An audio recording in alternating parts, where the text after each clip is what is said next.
Finally, my name's Tanya. I work for Cisco.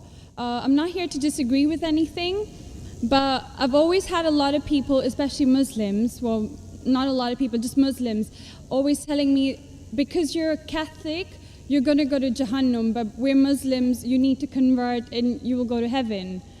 According to me, I'm a good Catholic. I try to be a good Catholic. I don't intentionally commit sin. But does that mean because I'm a Catholic, I'm going to go to hell, and if I'm a Muslim, I'm going to go to heaven? Sister asked a question that many of her Muslim friends say, because she's a Catholic, because she's a Christian, she will go to hell. That is it true that because she's a Christian, you will go to hell? Sister, according to me, if you're a true Christian, if you truly follow the teachings of Jesus Christ, peace be upon him, inshallah you shall go to Jannah. Okay. But if you truly follow the teachings of Jesus Christ, peace be upon him, Jesus Christ, peace be upon him, said, seek ye the truth and the truth shall free you. Correct? Now, what you are following, I don't know. Are you following your church or are you following Jesus Christ, peace be upon him? If you are following your church, the chances of going to Jannah is very high. If you are following Jesus Christ, peace be upon him, inshallah, you shall go to Jannah. Now, if you read the Bible, there are sayings of Jesus Christ, peace be upon him. I don't know how much you are well versed with the Bible. Now, all the sayings of Jesus Christ, peace be upon him, are in red letter. Are in red letter. Yeah. Sister, do you believe Jesus to be God? Well, I'm a bit confused about that, so I'm not going to get into that. No, I'm asking yes or no. Well, confused God. No, it's not confusion, but I don't want to answer something I don't know. And it's not funny. I'm not saying you know or not. Sister, I'm not saying you know or not. What do you believe I'm asking? No, I do believe he's God. Yes, yes, that's it. I'm not saying what you know. You may not be able to prove it. Yeah, fine. I do. Sister, I'll tell you one thing. Islam is the only non-Christian faith which makes it an article of faith to believe in Jesus Christ, peace be upon him. No Muslim is a Muslim if he does not believe in Jesus Christ, peace be upon him. We believe that he was one of the mightiest messengers of God. We believe that he was born miraculously without any intervention. We believe that he was the Messiah, translated Christ. Yes. We believe that he gave life to the dead with God's permission. We believe that he healed those born blind lepers with God's permission. The Christians and the Muslims, they are going together.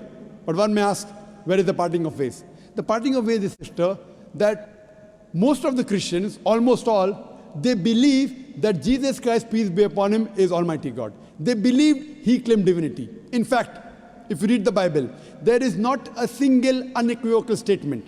There is not a single unambiguous statement in the complete Bible where Jesus Christ, peace be upon him, himself says that I am God, or where he says worship me. Sister, if you can point out a single unequivocal statement, a single unambiguous statement, anywhere from the Bible in which Jesus Christ, peace be upon him, himself says that I am God, or where he says worship me, I am ready to accept Christianity today. In fact, if you read the Bible, I'm not talking about you accepting I'll come to it it. or not. I'm not. I got my answer already. I'm giving you, yes. I got my answer. You got half the answer, I'm giving the complete answer, okay, inshallah. You can go ahead. You got half the answer. Okay. I told you that if you're a true Christian, you shall go to Jannah. Yes. You don't know what a true Christian is. I'm giving you information about true Christian is. If you read the Bible, Jesus Christ, peace be upon him, said in the Gospel of John, chapter number 14, verse number 28, my Father is greater than I. Gospel of John, chapter number 10, verse number 29, my Father is greater than all. Gospel of Matthew, chapter number 12, verse number 28, I cast out devils with the Spirit of God. Gospel of Luke, chapter number 11, verse number 20, I with the finger of God cast out devils. Gospel of John, chapter number 5, verse number 30, I can of my own self do nothing. As I hear, I judge, and my judgment is just. For I seek not my will, but the will of my Father. Anyone who says, I seek not my will, but the will of Almighty God is a Muslim. So Jesus Christ, peace be upon him, submitted his will to God. He was a Muslim. He never said he was God.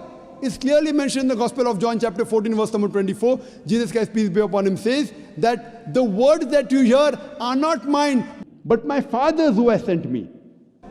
And it's clearly mentioned in the book of Acts, chapter number 2, verse number 22. Ye men of Israel, listen to this. Jesus of Nazareth, a man approved of God amongst you by wonders and miracles and signs, which God did by him, and you are witness to it. So Jesus Christ is a man approved of God amongst you by wonders and miracles and signs, which God did by him, and you are witness to it. So from the Bible you come to know that Jesus Christ was one of the most beloved messengers of Almighty God. We love him, we respect him. Do we follow his teachings?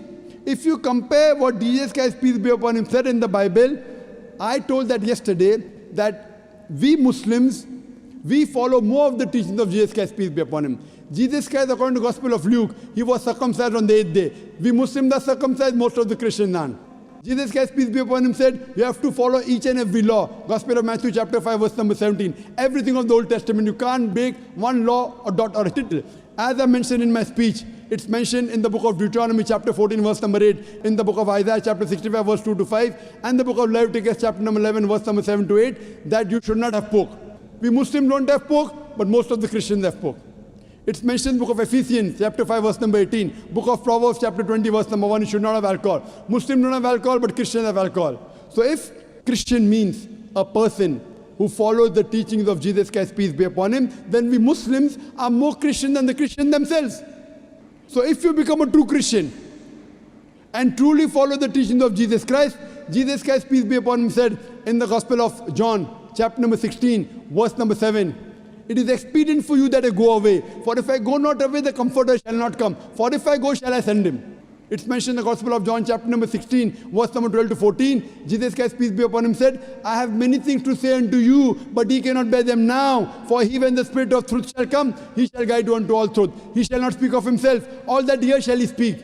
He shall glorify me. Verbatim quotation from the Bible, King James Version. So Jesus Christ is prophesying about the coming of the last and final messenger, Prophet Muhammad, peace be upon him. If you're a true Christian, if you truly believe in Jesus Christ, peace be upon him, you have to believe in the last and final messenger, Prophet Muhammad sallallahu alaihi wasallam. So if you're a true Christian, you'll believe in Prophet Muhammad, and inshallah you shall go to Jannah. Hope that answers the question, sister. Thank you.